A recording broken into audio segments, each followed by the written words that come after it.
Naquele tempo, Jesus levou consigo Pedro, João e Tiago e subiu a montanha para rezar. Enquanto rezava, seu rosto mudou de aparência e sua roupa ficou muito branca e brilhante. Eis que os dois homens estavam conversando com Jesus. Eram Moisés e Elias. Eles apareceram revestidos de glória e conversavam sobre a morte que Jesus iria sofrer em Jerusalém. Pedro e os companheiros estavam com muito sono. Ao despertarem, viram a glória de Jesus, e os dois homens que estavam com ele. E quando estes homens se iam afastando, Pedro disse a Jesus: Mestre, é bom estarmos aqui. Vamos fazer 3 tendas, uma para ti, outra para Moisés e outra para Elias. Pedro não sabia o que estava dizendo. Ele ainda estava falando quando apareceu uma nuvem que os cobriu com a sua sombra. Os discípulos ficaram com medo ao entrarem dentro da nuvem. Da nuvem, porém, saiu uma voz que dizia: Este é o meu filho, o escolhido. Escutai o que ele diz. Enquanto a voz ressoava, Jesus encontrou-se sozinho. Os discípulos ficaram calados e naqueles dias não contaram a ninguém nada do que tinham visto. Palavra da salvação. Glória ao Senhor.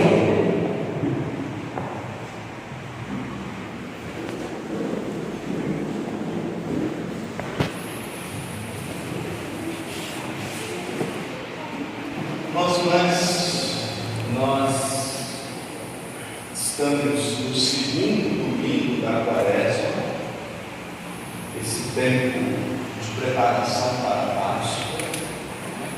Quaresma é um tempo de preparação para a Páscoa, que é a nossa maior celebração, a celebração que dá sentido a todas as demais.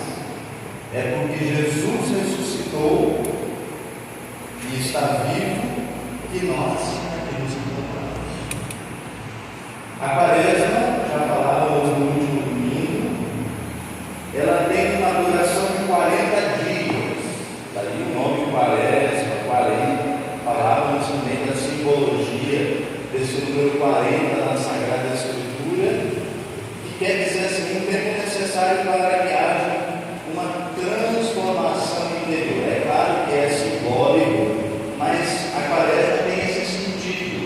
Um dos principais deles, preparando-se para a Páscoa, de buscar a transformação do nosso coração.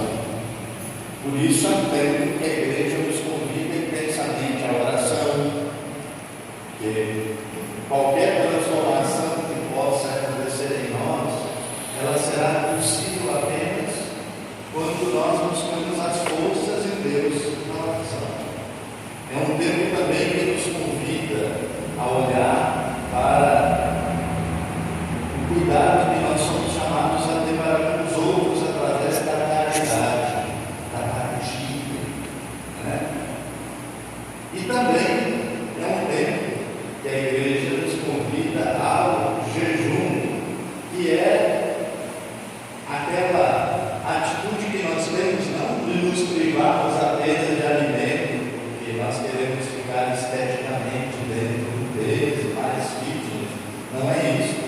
O jejum é como se fosse um autocontrole, para dizer, nós renunciamos porque nós queremos colocar algo, o espiritual acima de tudo. O jejum se faz apenas com os alimentos. O jejum pode ser de atitudes, palavras, de tantas coisas que podem ser excessos na nossa vida e que a gente precisa então aprender a controlar. Isso é um pouco então da nossa introdução a esse período, nessa caminhada que nós falamos já. Estamos no segundo domingo da Quaresma. E a palavra de Deus desse segundo domingo começa com o livro de Gênesis. E o padre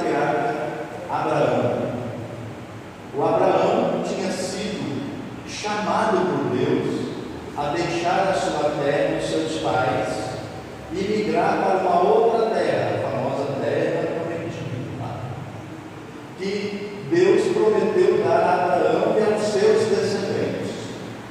Então, Abraão é reconhecido na Sagrada Escritura como o pai da fé, porque ele faz uma atitude de acreditar na promessa de Deus. Só que Abraão tinha um problema. Nós sabemos qual era a situação de Abraão. Quando Deus o convida a ter essa atitude de abandonar a sua terra e ir para um lugar desconhecido, e que aquela terra seria dada para ele e para os seus descendentes, Abraão vai. Mas ele já era avançado em idade, a sua esposa também, e eles não tinham filhos, porque Sara era estéril, não podia gerar. Isso é o que diz a Sagrada Escritura.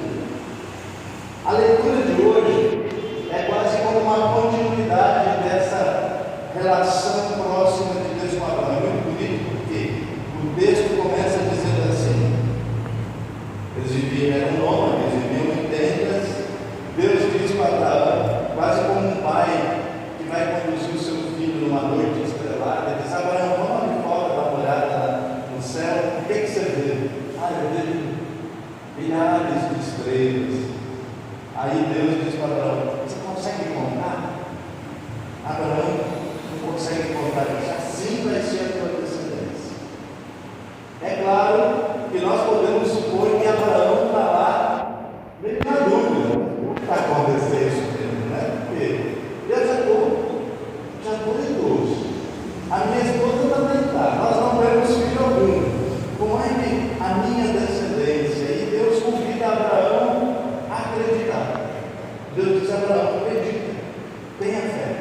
E a palavra de Deus diz então que Abraão aceita mais uma vez um ato de abandono. Se Deus está me prometendo, ele será fiel para cumprir. E é por isso que Abraão é sempre lembrado, ainda hoje, como um homem que acreditou. E é um grande convite também para nós, porque não tendo evidência alguma, é fácil acreditar quando está tudo já organizado, já está tudo ali, né? Abraão não conseguia perceber, ele se sentia já sem condições de gerar, mas Deus está dizendo que ele vai, de algum modo, né, cumprir a sua promessa. Então eu acredito, é a atitude do abandono. Para dizer assim, um canto antigo, eu esperar contra toda esperança. As evidências todas diziam que aquilo lá não ia acontecer, mas havia uma promessa e Abraão acredita na promessa. Um homem de fé. Esta imagem de Abraão é um convite também para nós hoje a colocarmos a nossa esperança no Senhor. Todos nós também temos provações, dificuldades. Todos nós encontramos momentos, inclusive de desânimo, de crises de fé. Mas é necessário deixar-se conduzir por Deus, como Deus pega Abraão pela mão e diz: Abraão, vou lhe mostrar o céu. Essa atitude próxima de Deus que conversa com Abraão, essa intimidade que nos recorda a importância da oração. Quando é que nós temos a intimidade com Deus?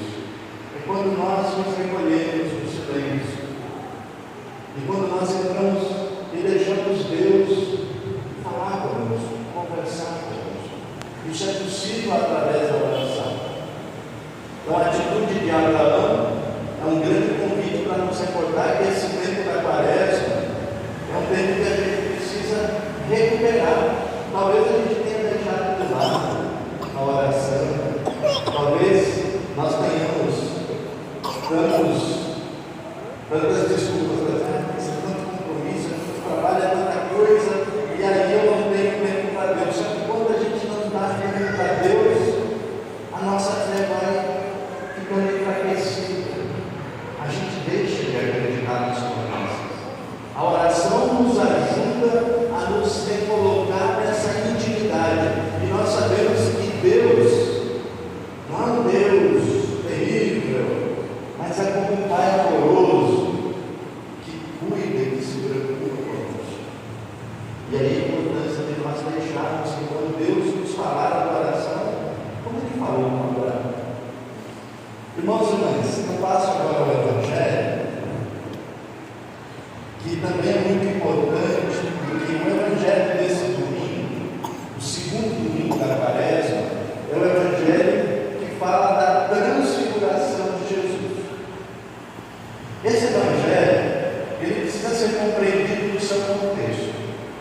Quando Jesus, logo depois do batismo, começou a anunciar o reino de Deus, ele começou a fazer sinais, ele expulsava os demônios, ele curava as pessoas, as multidões corriam ao encontro de Jesus.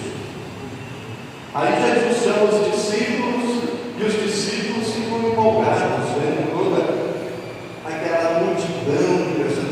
Esse aí é o cara, né? É o rei, ele, vamos, né? Esse aí é o nosso, é o Messias prometido. Os discípulos estavam bem empolgados, mas num determinado momento da caminhada, Jesus vai dizer para os discípulos o seguinte: olha, eu serei entregue nas mãos das autoridades, eles vão me condenar e eu vou morrer na cruz. Aí os discípulos entram numa crise muito grande. Por quê? Eles esperavam que Jesus seria como o rei Davi. Num determinado momento ele ia lá para Jerusalém e iria destruir os romanos, ia dar umas confetadas no Herodes, ia se sentar no trono de agora, o rei sou eu. Mas Jesus, ele começa dizendo que o reino dele não era um reino apenas para este mundo. O reinado dele passava por uma transformação, e que para chegar a esse reinado definitivo, ele passaria primeiro por uma grande tribulação, a morte da cruz. Os discípulos ficam assustados, como nós também ficamos, como nós ficaríamos. Alguns dos discípulos já abandonam, esse negócio de morrer na cruz aí.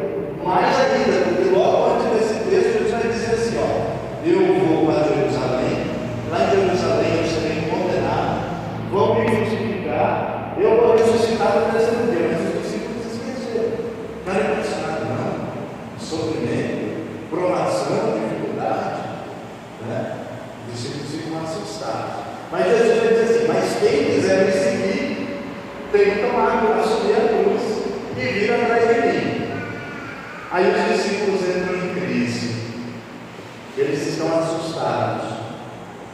O que Jesus faz? Diz assim: não quero mais saber de vocês são todos fracos. Não. Jesus vai pegar, aí ele entra no Evangelho de hoje, Pedro, Tiago e João, que representam, na verdade, todos os discípulos, e vai com eles a uma montanha, ao Monte Tabor. E lá no Monte Tabor, Jesus, a montanha é sempre um lugar de encontro com Deus na Bíblia. Quando se faz aliança, Moisés sobe o monte, o Elias sobe o monte. Jesus muitas vezes subia a montanha para rezar. Novamente é o tema da oração. Olha a importância da oração a nos fortificar no seguimento de Jesus.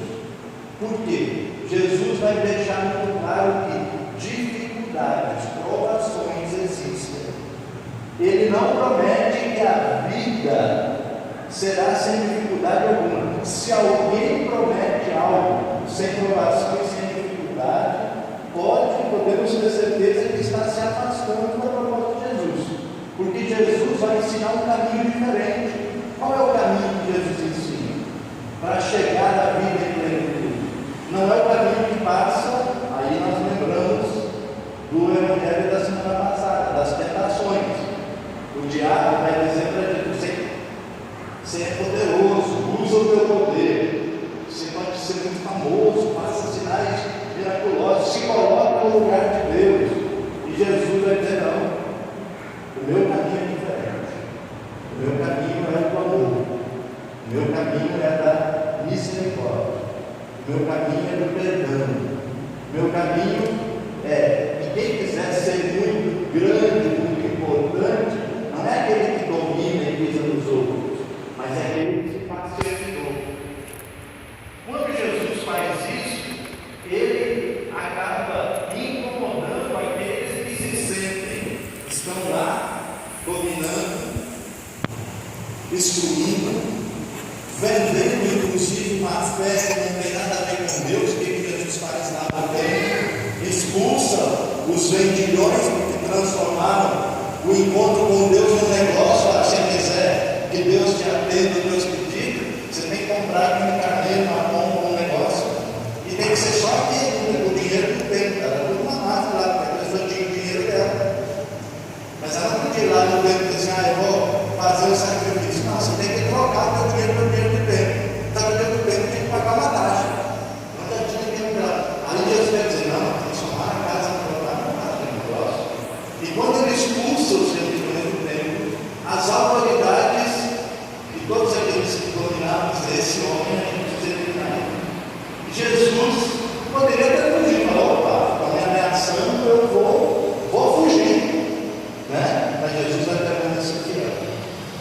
E ele sabe que a obediência e a fidelidade vão conduzir na cruz. E ele aceita a cruz. Ele aceita a cruz porque ele sabe que a morte não será a última palavra. É a ressurreição na vida. Mas os discípulos, como nós, a gente nem sempre lembra da ressurreição. A gente foca a aprovação. Claro, Jesus não está dizendo para nós, irmãos e irmãs, que nós devemos aceitar que o sofrimento é bom. Não, não é isso. Não é isso. Não vamos confundir. Jesus está querendo dizer que só vai experimentar verdadeiramente a ressurreição quem souber perseverar também nos momentos da dificuldade. E é por isso então que ele vai mostrar para os discípulos, antecipando a ressurreição, como vai ser a glória. E aí Jesus se mostra glorioso na transfiguração, para que os discípulos não desanimem na sua fé. É um convite à fé. Mas isso só é possível mais uma vez quando a gente tem coragem de subir o monte, de entrar em oração. E lá na oração vai acontecer esse céu que vai se abrir na nuvem. E Deus vai falar: esse de verdade é o meu filho, o escolhido. Escutai. Aqui tem uma coisa muito forte: escutar a voz de Jesus. Escutar o verbo de Jesus. É Deus que confirma. Deus diz: de verdade, esse caminho é o caminho do meu filho, o escolhido.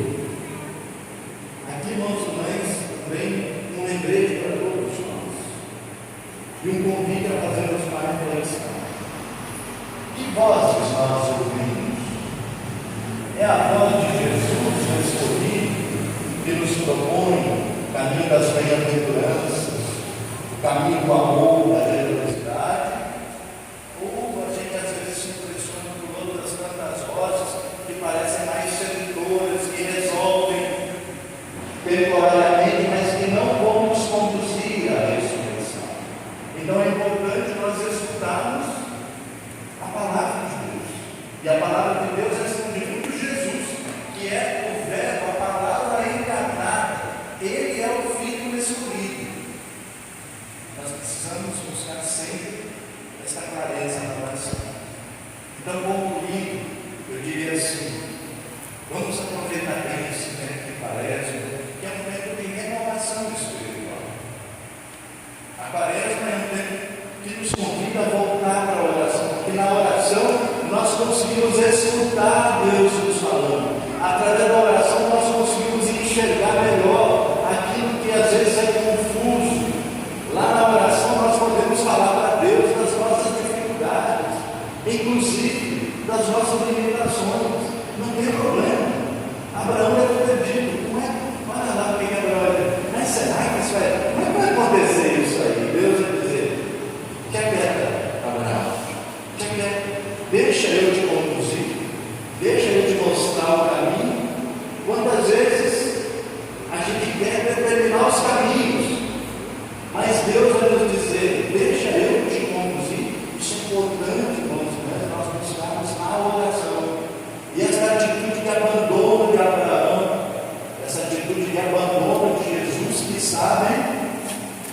que o vai estar conduzindo.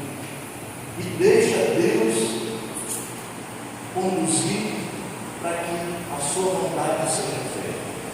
Esse grande convite que nós temos também nesse tempo da Quaresma, deixar Deus nos conduzir. Ouvir a voz de Deus que fala para a gente: mas Deus não lembrou, vai. Silencia o coração. Tenha coragem de deixar Deus falar. Claro que Deus fala. Deus não vai falar com Abraão ou com seu filho amado Jesus. Não, ele fala conosco hoje. Mas para a gente escutar Deus, tem que silenciar.